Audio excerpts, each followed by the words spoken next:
This video is about the cQ-Baseline DATR BBands Indicator version 2. This is a volume indicator. You can either use it in conjunction with your current volume indicator or use it as a filter, maybe even a confirmation indicator. And in version 2, what I've done is I've removed the exit part of the indicator, trying to make things a little easier to use. And I've added a few more of these, what I'm calling show dots mode, these here. I've also made a bunch of single indicators that have basically one baseline indicator for the entry. Let me show you one of those, like this one. There's fewer parameters, which would make it easier to use for an expert advisor if you wanted to do that, as opposed to the longer list of moving average or baseline parameters. I've taken a lot of them out. Each indicator only has one moving average for the baseline, and then all the ones for the B-bands, they're all set at their default values.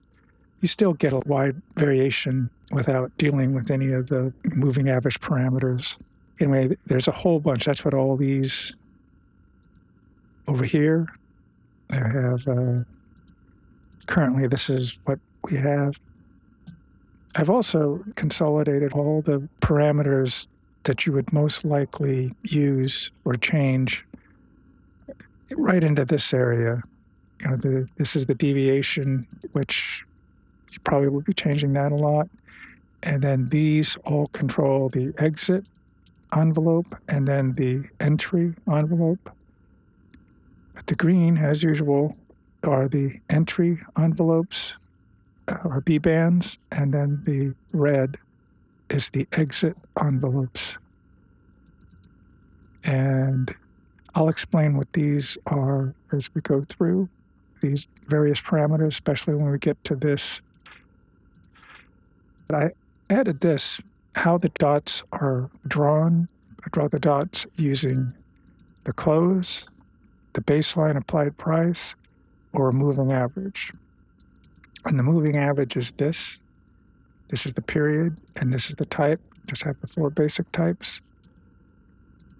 The close is what you normally see. Like right now, that's what these are. When the close gets below this line, then it will draw the dot.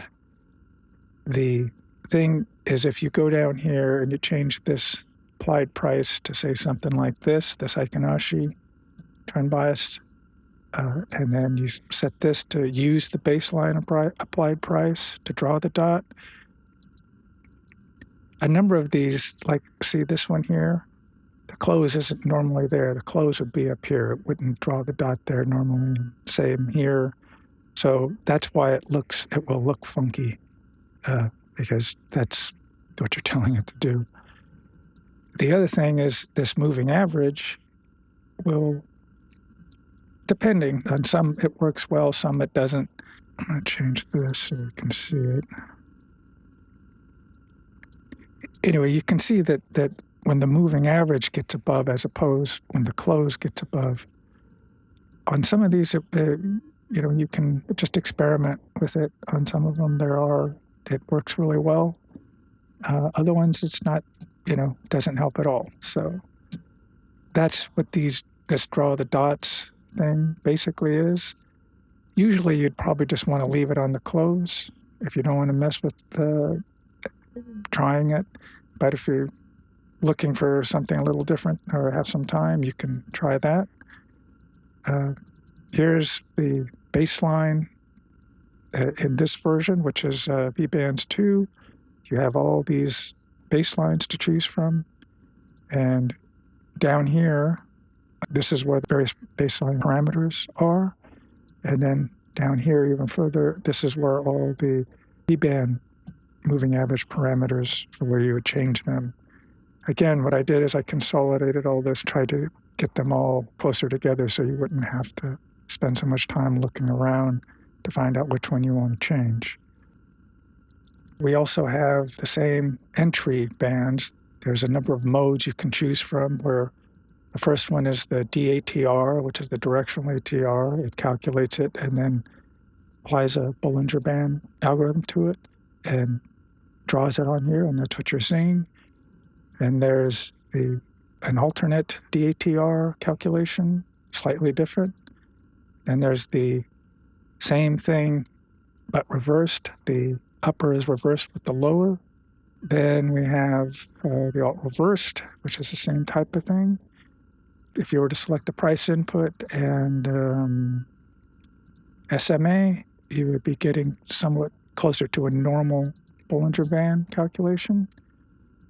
Then you have the high and the low, where you're running the high through a Bollinger Band and it prints the upper band, and then the low prints the lower band. You can have that reversed. And sometimes you may have to change the deviation. You may have to increase it, say on the DATR, just because it's the way it's calculated. This here we have an alternate high-low calculation mode for the Bollinger Bands. And the limit, the ATR limit, which is basically draws these red dots. Right now, the multiplier is set for 2 times the ATR, which is generally not the normal. It's usually 1 times the ATR. You can change this to whatever you want. You can change the period. And right now, it's set to generate a red dot if it's over 2 times the ATR, basically from this baseline right here. Oh, this one here, for example, that's probably is over 2 times the ATR.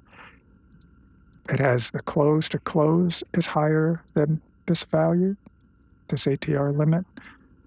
You can also have the high to low, which will probably generate even more red dots because you're using the high to low. Then there's the distance from the exit envelopes, which are these red lines. And then it will generate a dot from the baseline, which is the default. And then you can have the baseline or close to close. Either one of those will generate a red dot. Distance from the baseline and the high to low will generate a dot. And then distance from the exit, close to close, distance from the exit, high to low. Measurement type, currently it's set to 1 time. So when, like this single candle, it does it candle by candle. This one is generating a dot just on that particular candle. If you put it to contiguous, like this, then this whole sequence will generate red dots. I guess now I should try to explain these show dot modes.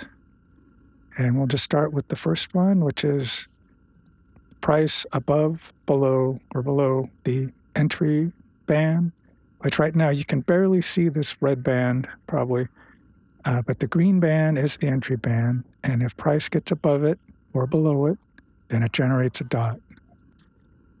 The next one, go here, we're now using the reverse price when price is above or below the entry.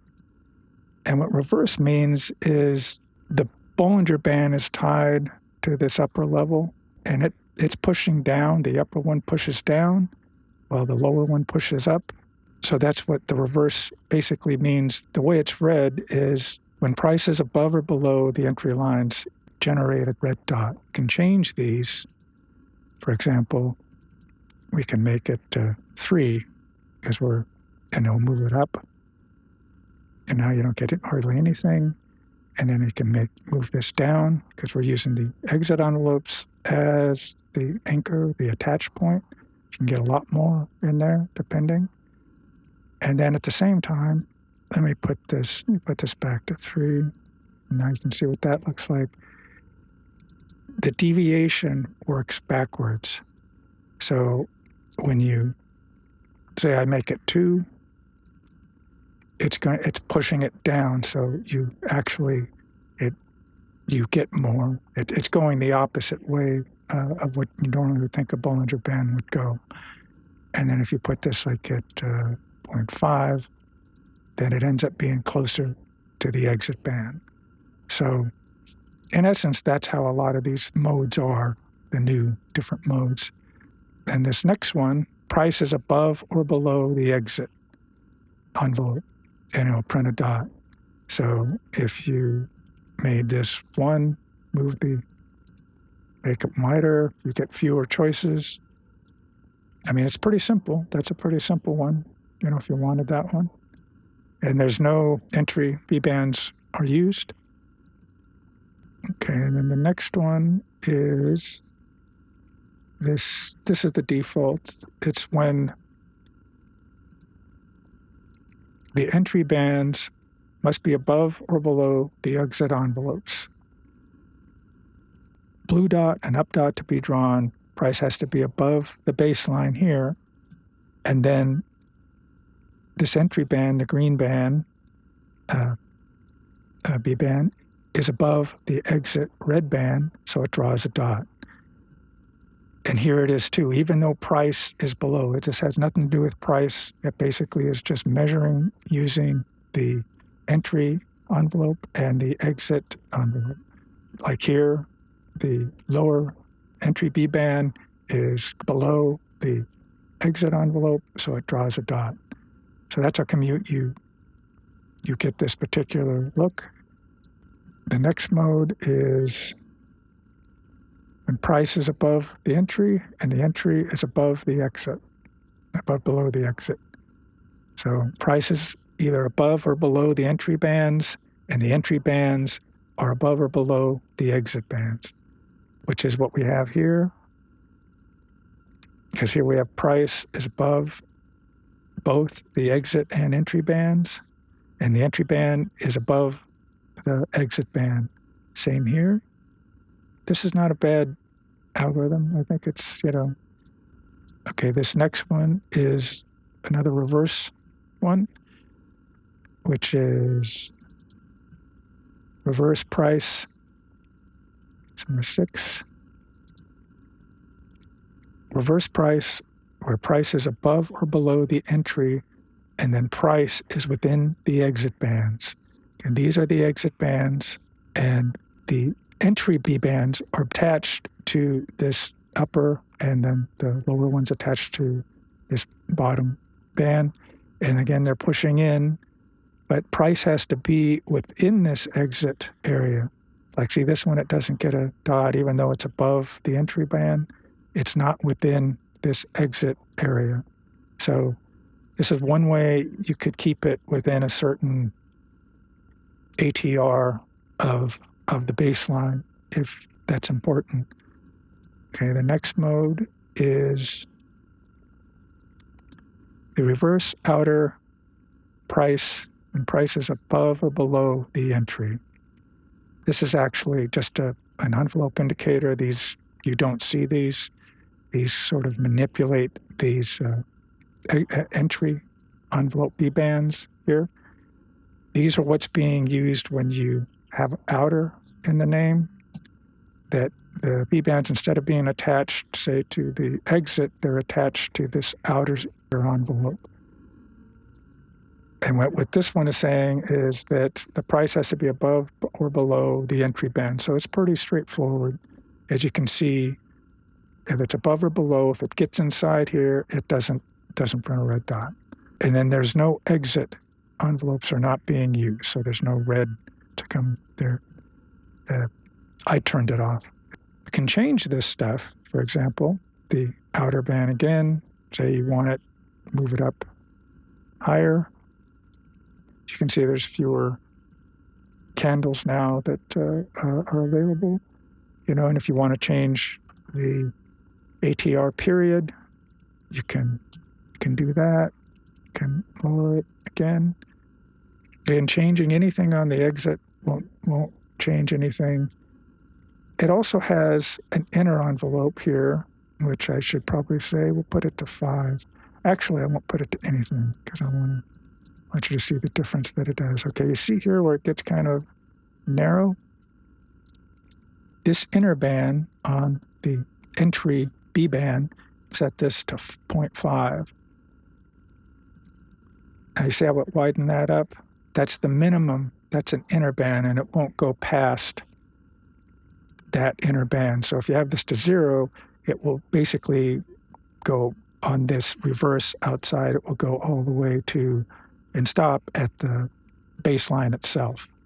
But this is a way you can get the inner envelope and this exit envelope on certain modes, get some really interesting things. So that's what the inner envelope does. This next mode is the reverse outer when price is above or below the entry line and price is above or below the exit level. So, which that's what this is here. The price is above or below, it's currently below both the exit and entry. Here it's above both the exit and entry. So if it gets in between here, it doesn't draw a dot. And if you wanted to get more dots, you could lessen this. And you should get a few more. Or you got this one, for example. And for the most part, that's this mode. This next mode is reverse outer when price is above or below the entry and the entry is above or below the exit. So that's what we have here. Price is below the entry and the entry is below the exit. And on this one, this up, where price is above the entry and the entry is above the exit. And if you wanted to, say, reduce the number of possible entry points, you could raise that. Again, it's using these outer bands, which you don't see. These entry bands are anchored to this outer band. That's what happens when you see an outer word there. So they're, again, pushing down. And if you wanted to have more, you would actually raise this to, say, 1.5. You would, but you see it's pushing it closer to the baseline. Okay, that's that mode. Or this next show dots mode is the reverse outer when price is above or below the entry level, and the entry level is within the exit envelope. So, for example, this right here, price is above the entry B bands, and the entry band is within the exit. It's below, basically, this exit. It's inside here. And this down here is the same thing. Price is above or below the entry level and above the exit level. So that's when it draws a dot. Okay, this next mode is the reverse outer when price is above or below the entry level and the entry level is within the exit envelopes. So if you look here on this one, the entry level or price is above the entry level, the green line, and the green line is within the red, which the entry is within the exit envelope, so it draws a dot. Same thing here. At this point, the entry got outside the exit envelope, these two evidently, so it didn't draw dots there, but on these, as it fell back in. So that's this mode. You could add this inner thing. You could have a limit on the inside, get it right next to that. I mean, if you, or you can have erase the outer envelope, which again, this is just an envelope indicator just to demonstrate this line. It's not actually a part of this indicator at the moment. So anyway, that is the modes. And we'll put a couple of these which these are the single, I'm just calling them the baseline DATR BBands Single Baseline Indicators. I think currently there's 20. Tricolor. Because this one has, there's a few that have this pre-smooth, which is pretty interesting, and it does give you a lot of variation. This is the Kalman adaptive, and just put it on there. This is the current curve. If you don't want to deal, and it's using this zero lag, but you can select from any of these, for example. But if you don't want it, you set this to 1, just to bypass it. It does get pretty tricky. You can kind of get granular, very granular with it. And again, it has all the basic parameters as the other one has all these. These all are the same. The B-band calculation, moving averages these are all here. Again, you can't change any of those parameters. They're just set. But at the same time, you only have this many parameters to deal with to pass if you're using it as an expert advisor. So there's that one, like this one, which you may want to just go through and see what some of them actually do. Not all of them have the pre-smooth. I probably could have put it in there, but I didn't run into it until I got to the comma one. But this is a smooth Keejanson, if that's how it's pronounced. I may have said that wrong, but it's pretty good. It's a good one. I like this one as far as a baseline. And anyway, you have all these types here, and they'll be all in the zip file. I guess that's it for version 2.